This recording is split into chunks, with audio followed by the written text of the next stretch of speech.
On a crisp morning in Sriharikota, as the countdown timer ticked down, history was waiting to be written.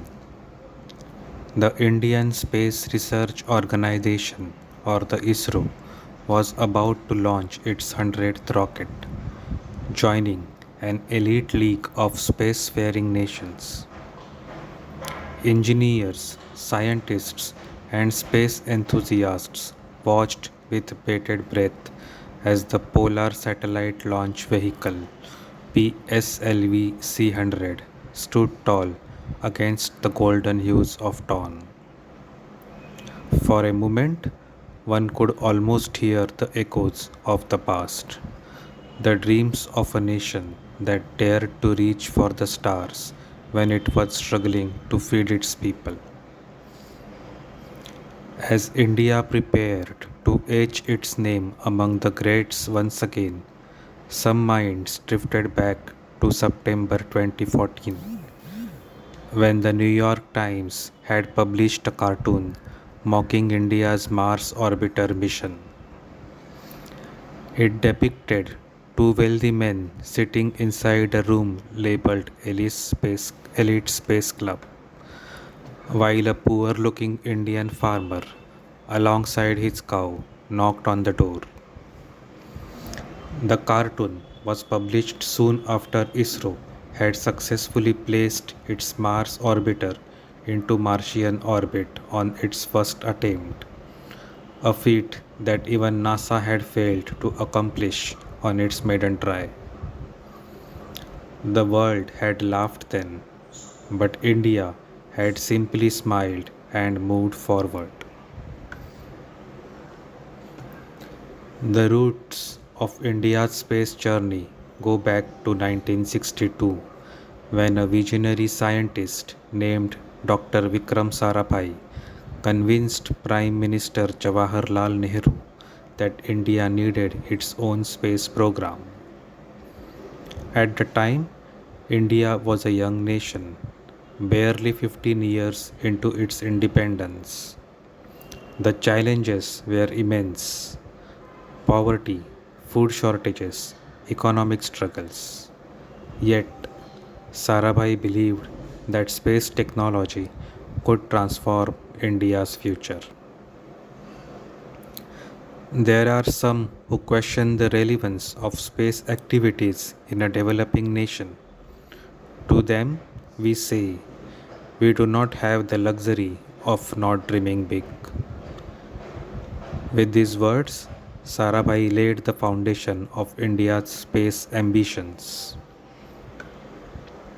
By 1969, ISRO had been officially established. Unlike NASA or the Soviet space program, ISRO did not have an abundance of resources. What it lacked in funds, it made up for in ingenuity. One of the most iconic images of Indian space history is that of scientists carrying a rocket part on a bicycle. In the early days, ISRO's budget was so limited that components of the first rockets were transported on bullock carts and cycles. There were no high tech laboratories. Scientists worked in borrowed church buildings and makeshift workshops. Yet, despite these hurdles, ISRO kept pushing forward. When ISRO announced its plans to send an orbiter to Mars, many skeptics dismissed it as an overambitious dream. The challenge was immense.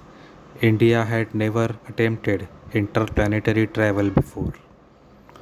Moreover, the cost of the mission was only $73 million, a fraction of what Hollywood movies like Gravity or Interstellar cost. How did ISRO manage to pull off such an impossible feat? Instead of using a conventional direct trajectory, ISRO scientists ingeniously used Earth's gravity to slingshot the Mars orbiter towards its destination. This method saved billions of dollars in fuel. After spending a month orbiting Earth to gain momentum, the spacecraft finally set course for Mars. And on September 24, 2014, against all odds, Mangalyaan successfully entered Mars orbit, making India the first country in the world to achieve this feat on its maiden attempt. The world was stunned. Years later, in August 2023, ISRO once again made history.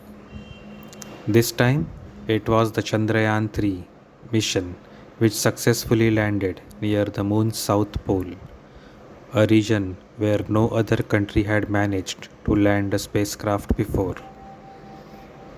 This wasn't just a scientific breakthrough, it was a symbol of resilience. For decades, India had been underestimated. It was told that space was a luxury for wealthier nations.